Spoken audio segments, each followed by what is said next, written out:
আমি আলু দিয়ে ঝোল করবো, দারুণ খেতে।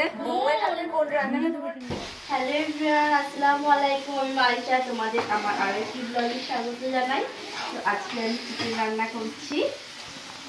তো এটা পুরোটাই বাটা মশলা আসে আর টমেটো পেঁয়াজ এই সমস্ত দিয়ে রান্না করছি। আমি চিকেনটা খুব ভালো রান্না করি বলে আমার মা বললো কেয়া তুই রান্না কর।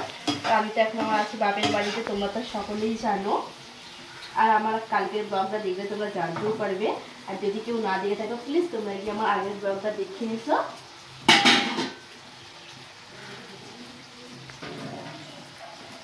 এখানে কিন্তু চিকেনটা কিন্তু আমি ভাজিনি, এই কাঁচা চিকেনটাই আমি দেবো, দিয়ে কষিয়ে নেব।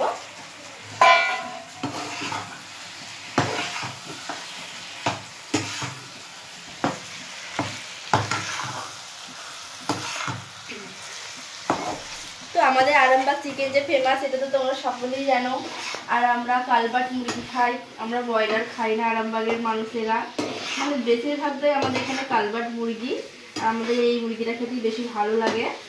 তার জন্য আর আমিও যেহেতু পছন্দ করি, আব্বা এই মুরগিটাই নিয়ে এসেছে, তো এটাই রান্না করছি। আর তোমরা আমাদের মধ্যে কে কে কালবাট মুরগি খেতে পছন্দ করো প্লিজ কমেন্টে জানিও।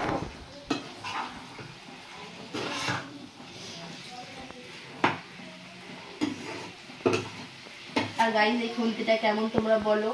আমার মায়ের রান্না করার সমস্ত কিছু ইউনিক আছে কিন্তু, হ্যাঁ আমার মা ওল্ড মডেলের কিছু পছন্দ করে না, আমার মা নিজে খুবই ইউনিক বলে সমস্ত কিছুটাই ইউনিক পছন্দ করে। তো এবারে কিছুক্ষণের জন্য আমি ঢাকা দিয়ে রাখলাম চিকেনটা। তো দেখতে থাকো আমার পুরো ভিডিওটা, আশা করি তোমাদের আজকের ভিডিওটা অনেক ভালো লাগবে। তো দেখো গাইস কত সুন্দর কালারটা হয়েছে চিকেনের, তাই না? অনেক সুন্দর হয়েছে। তো এটা আরও ভালো মতো সেদ্ধ করার জন্য আমি এটাকে এবার প্রেসার কুকারে দিয়ে দেবো। করলাম এই। হ্যালো এভরিওয়ান, তো আজকে আমি আপনাদেরকে একটা নতুন জিনিস দেখাবো। তো এইটা দেখো, এই দেখো মা হাঁড়ি কিনে নিয়ে এসেছে।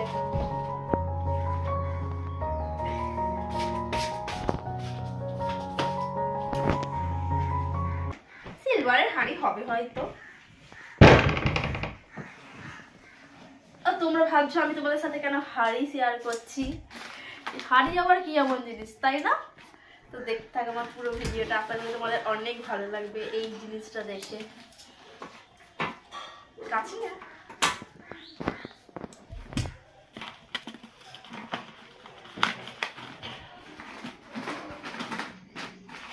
এটা হাঁড়ির ভিতরে অন্য কিছু লাগছে, হ্যাঁ হাঁড়ির বদলে অন্য কিছু লাগছে।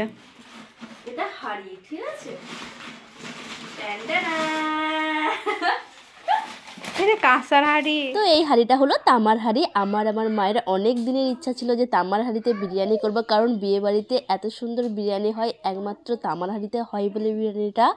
কিন্তু ওর জন্য আমাদেরও ইচ্ছা ছিল যে তামার হাঁড়িতে বিরিয়ানি রান্না করে খাবো, কারণ আমাদের যেহেতু সবসময় প্রায় বিরিয়ানি হয় তার জন্য ইচ্ছাটা পূরণ করেই নিলাম গাইস। তো কেমন হচ্ছে প্লিজ তোমরা কমেন্টে জানিও, আর এই প্রাইসটাও জেনে থাকলে জানিও কমেন্টে। তো গাইস এখন আমরা লাঞ্চ করছি, এই যে মা আছে বোন আছে আমরা সবাই মিলে। তো বোন এখন টিউশন পড়তে যাবে, তো রেডি হয়ে গেছে, ও বোরখা পরেই যাই টিউশন পড়তে। আর আমি তো আজকে চিকেন রান্না করলাম, তোমরা তো দেখতেই পাচ্ছ। মা বলছে অতটা টেস্ট হয়নি আগের মতো, অত টেস্ট হয়েছে, খুব সুন্দর হয়েছে। আমার তো একটু মনে হচ্ছে না। আর করেছি বেগুন ভর্তা, বেগুন ভর্তাটাও ভালো হয়েছে শুধু। গাইস এখন বানাচ্ছি একটু কফি। তো একটু মাথাটা ধরেছে, কারণ আমার না একটু মনে হচ্ছে যেন সর্দি হয়েছে, যে কারণে ভাবলাম তাহলে একটু কফি খাই, তাহলে হয়তো মাথাটা একটু ছাড়বে।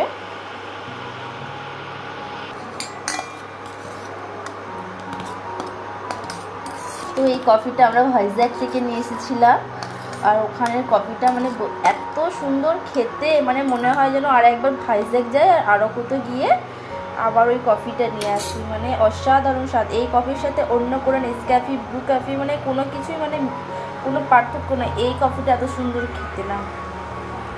এই কফি খেলে ওইসব কফি সব ভুলে যাবে খাওয়া। এটা পিম্পল ঘটানো জার্মসকে 99.9% পর্যন্ত কম করে। এখন আমি বানাচ্ছি কড়াইশুঁটির কচুরি।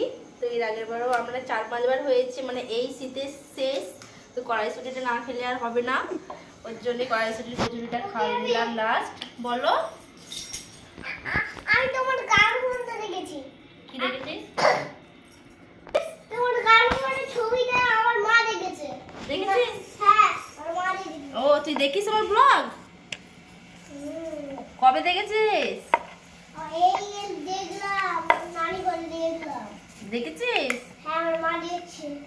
তোর মা দেখছিল? আচ্ছা।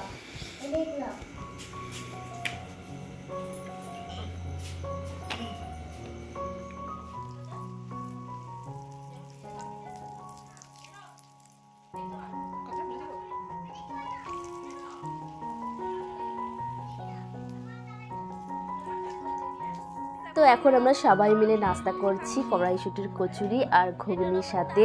তো দেখতে থাকবো পুরো ব্লগটা। তো এই দেখো, এটা তামিম, আমার খালার ছোট ছেলে, আর এইটা হচ্ছে বড় ছেলে তারিফ। তো এদিকে তোমরা চিনো সকলেই, সাথে বোন আর মা, আমরা সবাই মিলে অনেক আনন্দ করছি। তো গাইস, আমার ভিডিওটা আমি এখানেই শেষ করছি। আশা করি তোমাদের আজকের ব্লগটা অনেক ভালো লেগেছে। আর ভালো লাগলে প্লিজ তোমরা লাইক, কমেন্ট, শেয়ার, সাবস্ক্রাইব করে দিও। আজকের জন্য আল্লাহ হাফিজ। তোমরা আমার মাইসা ব্লগের সাথে থেকো, ভালো থেকো, সুস্থ থেকো।